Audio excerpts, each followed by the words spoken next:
दोस्तों, रामायण के पिछले भाग में हमने देखा कि भगवान विष्णु के अवतार श्री राम का जन्म अयोध्या नगरी में हुआ। फिर समय आया जब विश्वामित्र मुनि अयोध्या पधारे।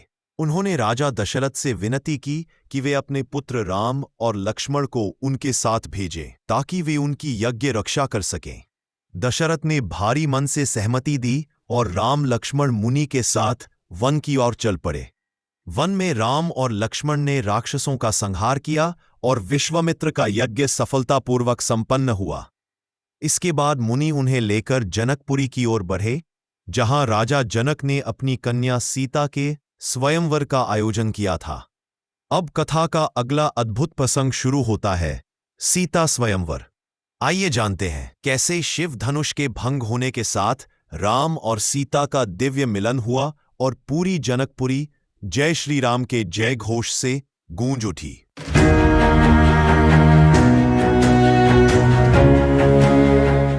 मिथिला के राजा जनक एक महात्मा और विद्वान शासक थे।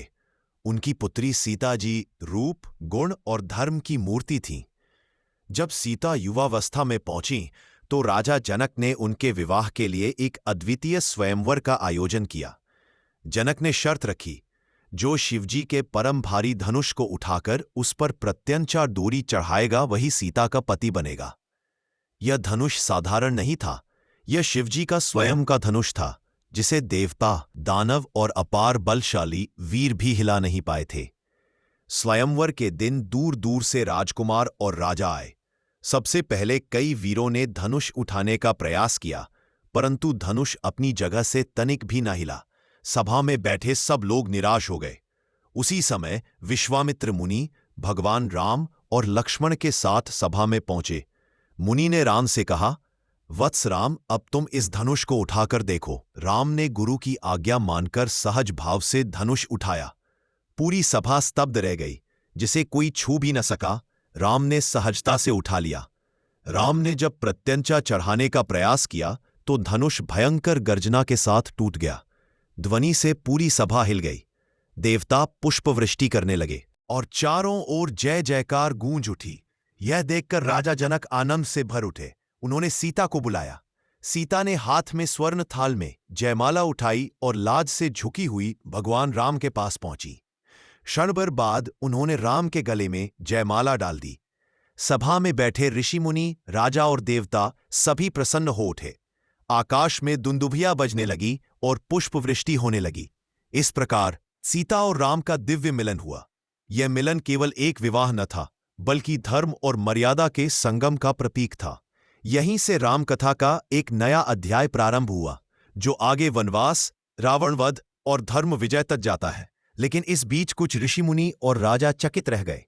कौन है यह राजकुमार जिस धनुष को त्रिलोक न हिला सके? इसे तोड़ डाला। धनुष भंग की गर्जना जब महर्षि परशुराम तक पहुंची तो वे क्रोध से भर उठे।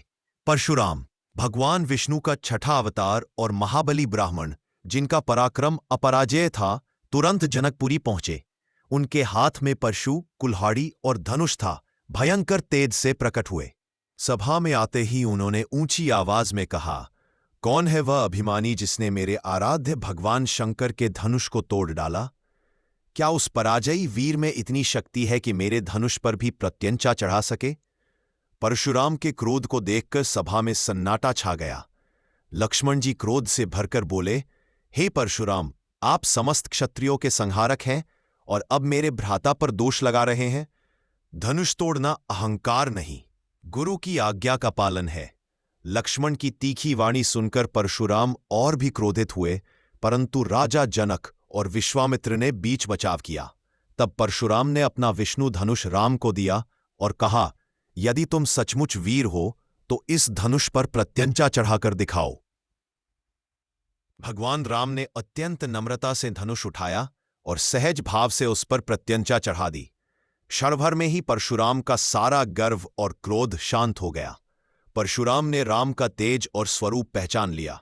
वे समझ गए कि यही तो मेरे आराध्य भगवान विष्णु के अवतार है। उनकी आंखों में आंसू आ गए और वे बोले, अब मुझे कोई कार्य शेष नहीं रहा। यह धरती तुम्हारे लिए सुरक्षित है। इतना कहकर परशुराम वहां से अंतर्धान हो गए।